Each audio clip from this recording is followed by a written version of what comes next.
Now to ride, first things, you will see that weight number and you will get scared. But Royal Enfield is very good at balancing their motorcycles. This is another extremely well balanced motorcycle. You might feel it in the parking lot if you have to walk the bike around, especially if it's a sloped parking lot in a hilly area. But outside of that, I would be surprised if you noticed it anywhere else. Not even picking it off the stand and stuff like Not that? really, no. In fact, the handlebar has issues, but weight is not one of them. Okay. Okay. This also has traditional Royal Enfield issues. The prong for operating the side stand and the center stand are both very close to the exhaust. You will put your boot against the chrome in the process. Be extra cautious. It's really hard to clean once you mar it because you have to get the exhaust hot and then you have to try and wipe it off, etc., etc. You have to be cautious. I did get my boot onto the exhaust multiple times. Traditional issue, nothing new about it. That one little scar will be there. That one little scar is likely to happen to you. To ride, I've already told you this, it's a peaceful motorcycle. And it's not a slow, peaceful motorcycle. What it likes to be is peaceful. You can push it. If you push the pace, it can do everything, but it will very, very easily remind you that saying this is not how a classic 650 is ridden. So think of this as a calm and reasonably quick motorcycle is the best way to put it. Right. We were doing a 63-kilometer loop, some of it down the main Kotagiri Ghat. Then at Dodabetta, we took a right onto back roads, and then we came out on the other side, which is basically at Kunur again. And I did this loop 2 times, so I've ridden this motorcycle roughly 125 kilometers, all in the twisties. There's no real straights on this stretch.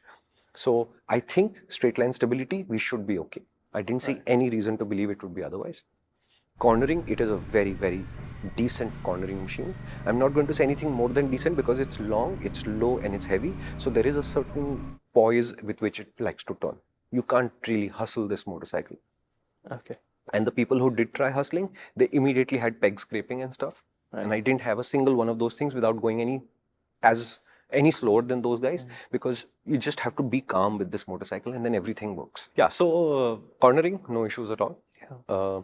I did have an issue with the handlebar because the handlebar turns inwards towards you. So your wrists aren't straight, they are a little bit like this.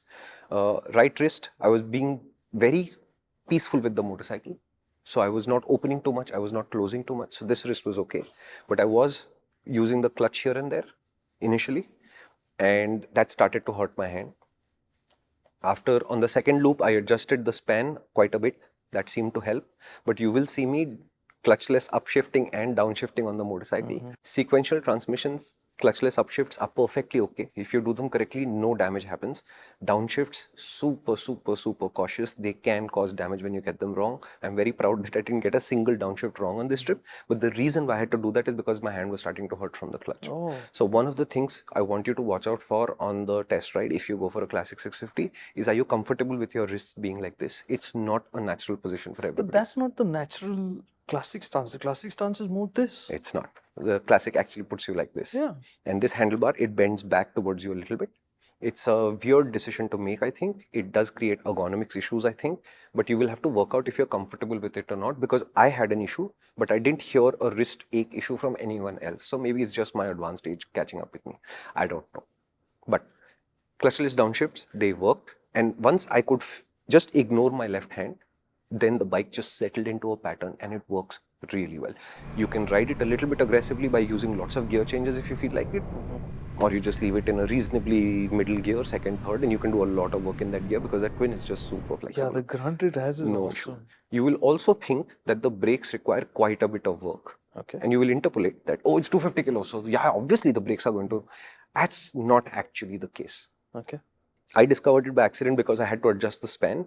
The levers are the brushed from the Super Meteor, which are chunky fat levers. Yeah. The problem with chunky fat levers is they have curved the top surface.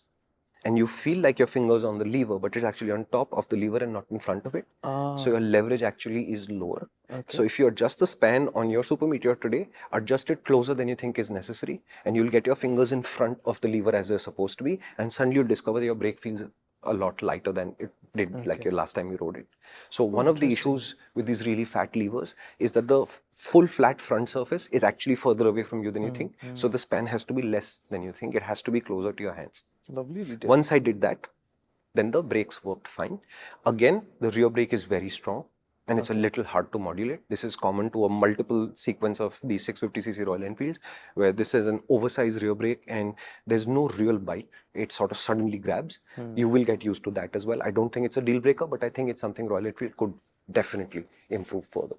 And you said you didn't give the rim size. Rim size is 18s, I'm guessing. So the front rim is a 19, the rear is an 18. These are steel hubs, steel spokes, aluminium rim.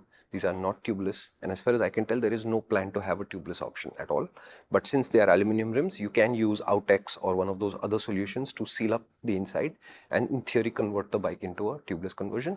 You could do this. They usually last about 2 or 3 years before you have to reevaluate whether it is still holding air or not. For many people, it will be worth doing. The rear is a radial, the front is not. Okay. And the tires were good through, I mean, Tires are MRF. I've forgotten what the branding is. I'll put that up. They're good tires. They're grippy tires. No undue movement happened. Hello. If you enjoyed this clip, which means you're into good conversations, and that's what we're all about. It's really hard packing in the essence of an idea into a 60-second clip. This 3-minute, 5-minute video would have given you a sense of that. And you can enjoy this entire conversation in its full glory on the MotorInc channel. So why don't you head out over there and subscribe to that? And you could subscribe to this channel as well if you enjoyed it.